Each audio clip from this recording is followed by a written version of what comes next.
안녕하세요. 오늘도 라인입니다. 네, 요즘 코로나19가 급속도로 확산되고 있는 것 같은데요. 이 시기에 정말 힘들게 보내고 계시는 분들이 많다고 들었습니다.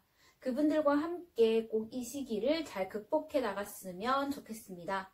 이렇게 코로나19처럼 건강 문제가 터졌을 때는 단순히 건강 문제로만 끝나는 것이 아니라 외교적인 문제, 교육적인 문제, 그리고 경제적인 문제까지 퍼져나가는 것 같은데요.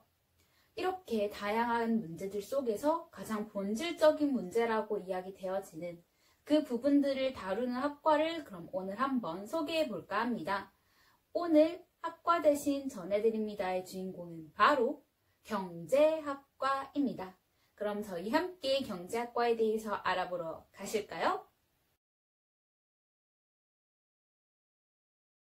경제학과는 단순하게 이야기하자면 경제 문제를 다루는 학과일 텐데요.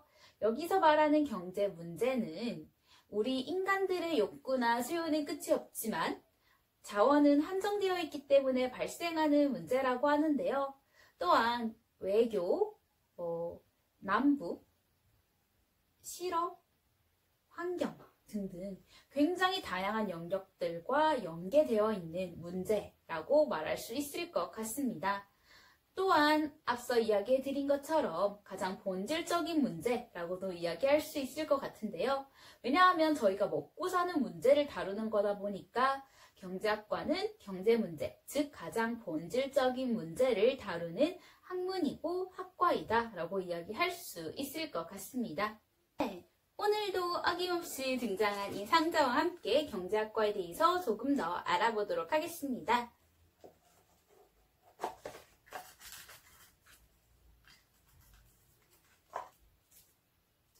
네, 경제학과에서 공부가 어렵나요? 어떤 게 가장 중요할까요? 라는 질문인데요. 그럼 이 질문에 대한 답변 지금부터 시작해 볼까요? 경제학과의 공부를 이야기하자면 조금 어려운 편이다 라고 이야기할 수 있을 것 같아요.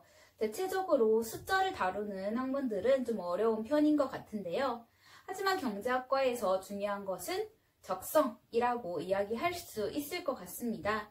적성이 맞는 분들은 이런 공부가 어렵다고 느끼기보다는 재미있다라고 느끼는 경우가 많더라고요. 그리고 굳이 따져보자면 미시경제학이 거시경제학보다 조금 어렵다라고 느끼는 분들이 많은 것 같습니다. 그렇다 보니까 경제학과를 준비하시는 학생들 같은 경우에는 내가 정말 이 경제 혹은 숫자에 관심이 많고 적성이 맞는지 한 번 더 확인해 보시는 게 중요할 것 같습니다. 네, 그러면 두 번째 질문 뽑아보도록 할까요?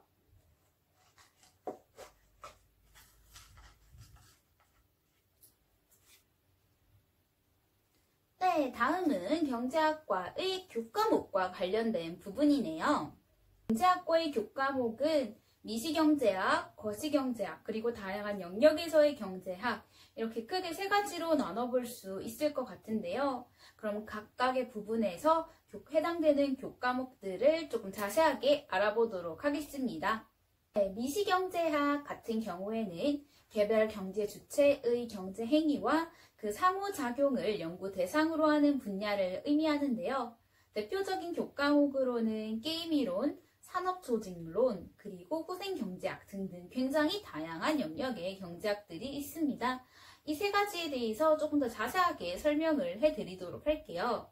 게임이론 같은 경우에는 도덕적 해이, 역선택, 혹은 신호 등등과 협상 등등과 관련된 이론들을 배우는 수업이라고 할 수 있습니다. 네, 산업조직론 같은 경우에는 다양한 시장의 형태를 비교 분석하기도 하고 불안정한 경제 시장에서 어떠한 조치나 규제를 취했을 때 그 조치나 규제가 경제적으로 효율성을 가지는지를 연구하는 수업이라고 할 수 있고요. 후생경제학 같은 경우에는 경제적인 현상 혹은 정책 그리고 다양한 행태들을 비교 분석해서 어떤 것들이 더 좋은지 평가하는 수업이라고 이야기할 수 있을 것 같습니다. 네, 그 다음 거시경제학은 총체적인 경제 활동을 연구하는 분야라고 할 수 있는데요. 앞으로 설명해드린 화폐금융론, 경제발전론, 경제 변동론 외에도 굉장히 다양한 교과목들이 포함되어 있습니다. 여기서 화폐금융론이란 화폐와 금융시장의 원리, 역할 등등에 대해서 분석하는 수업을 의미하고요. 경제발전론 같은 경우에는 국민 소득 수준을 향상시키고 혹은 소득 배분에 있어서 공평성을 추구하는 등 양적이고 질적인 경제 문제들을 파악해보는, 연구하는 그런 수업이라고 할 수 있을 것 같습니다. 예를 들어서는 선진국의 발전 경험을 들여다보거나 개발도상국의 발전 계획 및 전략 등에 대해서 공부할 수 있을 것 같아요.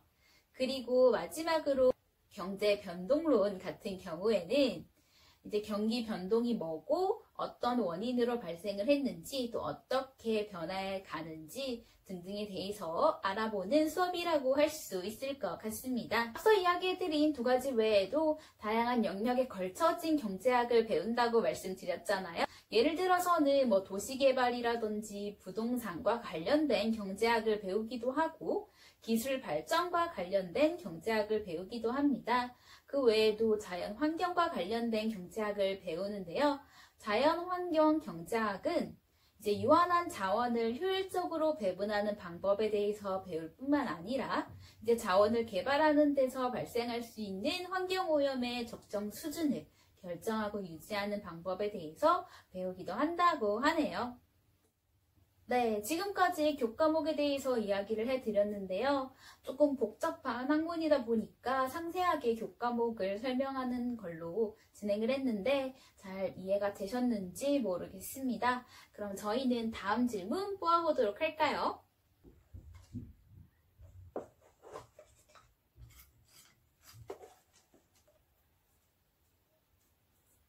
네, 다음은 경제학과의 진로에 대한 부분인데요. 경제학과의 진로는 크게 네 가지로 나눠볼 수 있을 것 같아요. 금융계, 언론계, 그리고 공무원, 마지막으로 국제계입니다. 먼저 금융계 같은 경우에는 은행이라든지 증권사, 보험회사, 노무법인 등등이 있을 거라고 생각하는데요. 그리고 언론계 같은 경우에는 이제 경제나 주식과 관련된 신문사, 방송사, 출판사 등등이 있겠죠. 네, 그 다음에는 이제 공무원 같은 경우에는 회계나 통계직으로 진출을 많이 하시는데 크게는 재정경제부라든지 지방행정부로 진출하시는 경우도 있다고 합니다. 마지막으로 국제계 같은 경우에는 외교통상이나 국제통상, 국제금융과 관련된 부분이 있는데요. 이 부분은 대학원을 진출하시거나 관련된 자격시험을 따졌을 경우 진출을 할 수 있는 분야라고 합니다. 마지막으로는 이제 회계직렬로 가시는 분들 같은 경우에는 경영학과를 복수 전공하시는 분들이 많다고 해요. 지금까지 이야기해드린 다양한 진로 중에 가장 많이 진출하는 곳은 역시 금융권인데요. 하지만 그 금융권 회사마다 혹은 보험회사마다 원하는 자격증이 다르다고 해요. 그래서 보편적으로는 원하는 회사를 선택하고 그 회사가 요구하는 자격증을 준비해서 진로를 결정하는 편이라고 합니다. 마지막으로 이야기해드릴 부분은 경제학과의 자격증과 관련된 부분입니다. 경제학과와 관련된 자격증은 앞서 이야기해드린 것처럼 굉장히 다양한데요. 그 중에 예를 들어 보자면 감정평가사, 보험계리사, 회계사, 재무위험관리사, 재무설계사 등등이 있습니다. 이 중에서 가장 많은 취득한다고 하는 재무위험관리사나 재무설계사에 대해서 이야기 조금 더 자세하게 해보도록 할게요. 재무위험관리사 같은 경우에는 1교시와 2교시로 이루어져 있고 각각의 교과목은 다음과 같습니다. 각 교과목별로 40점 이상을 받으셔야 되고 그리고 전체 평균이 70점 이상을 넘어야만 한다고 합니다. 네, 재무설계사 같은 경우에는 모듈 1과 2로 구성되어 있습니다. 구성되어 있는 게 두 가지다 보니까 전체 합격과 그리고 부분 합격이 이루어질 수 있고 모듈별로도 시험 응시가 가능한데요. 1과 2의 시험 과목은 다음과 같습니다. 하지만 재무설계사 같은 경우에는 이제 한국 FPSB에서 지정한 교육관에서 해당 교육 과정을 이수하신 분들에 한해서만 자격이 있다고 하네요. 이제 부분 합격과 전체 합격 같은 경우에는 아래 더보기란에 써놨으니까 한번 참고하시면 좋을 것 같습니다.